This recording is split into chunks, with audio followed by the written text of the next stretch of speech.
สบายดีทุกท่านเนาะยินดีต้อนรับเข้าสู่ช่องสิปันสุขวันนี้จะพาทุกคนมาเที่ยว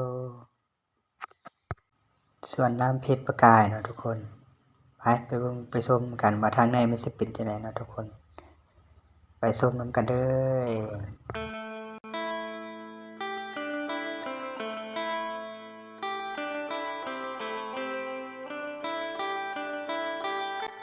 นี่ทุกคน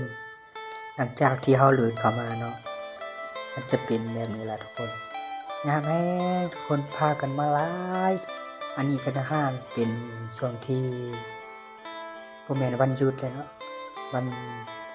ถ้าเป็นวันเสาร์อาทิตย์นี่คนเต็มแน่นอนทุกคนขนาดมาตอนนี้ประมาณวันจันทร์อังคารเนาะก็สิประมาณนี้แหละทุกคนคนหลายอีหลีเด้ก็สิมานั่งดินอยู่น้ำเนาะชิลๆทุกคนม่วนแฮงอยู่เมืองไทยบ่เคยมาแต่ว่าเมืองไทยก็มีประมาณเมืองไทยก็มีวันเที่ยวจังซี่เนาะคิดว่าจะมีอยู่ลาวครั้งแรกเลยที่ได้มาเที่ยวนะประเทศไทยงามหลายคนไปมองหาสถานที่เที่ยวเนาะมาทางนี้ได้เลยทุกคนเด้อแล้วก็สิถ่ายอ้อมๆให้ทุกคนเบิ่งนะประมาณนี้มีสถานที่กว้างขวางเนาะอันจะเป็นโซนเนาะภาคทางนั้นก็จะเป็นสวนน้ำตายายอันนี้ก็จะเป็นเพชรประกายเนาะภาคทางนี้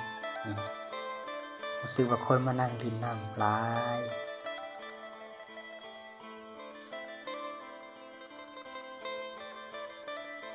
อันนี้จะเป็นข้างภาคนี้จะเป็นคลอง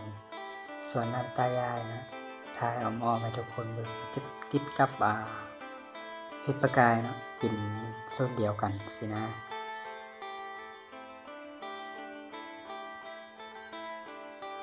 ตัวนี้เป็นสถานที่ของสวนน้ำตายายถ่ายอ้อมๆให้ทุกคนเบิ่งอันนี้คือทางเข้าเนาะทางเข้าของสวนน้ำตายายมันจะติดเดียวกันสายน้ำเดียวกันเนาะ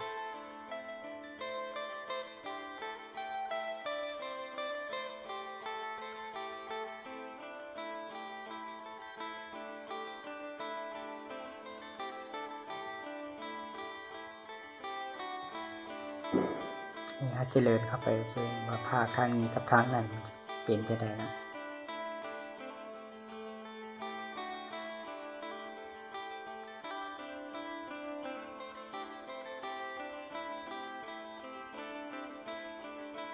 อันนี้ก็จะเป็นสถานที่ซื้อแนวอยู่แนวกินไปนั่งเล่นเนาะมาได้ทุกคนมาได้ก็เปิดทุกๆวันอยู่เนาะถ้าจะเป็นมาวันเสาร์อาทิตย์นี้รับประกันเลยว่าคนเต็มบ่มีหม้องนั่งแน่นอนเลย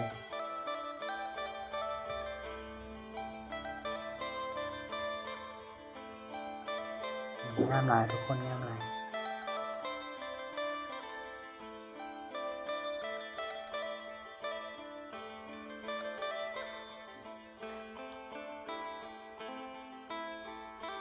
นี่เนาะอันจะเป็นโซนทางตายายนะสวนน้ำตายายประมาณนี้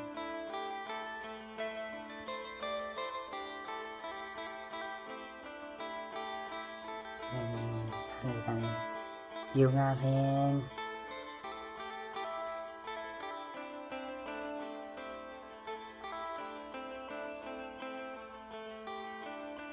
ช่วงร้อนๆจังซี่มานั่งที่นี่ครับ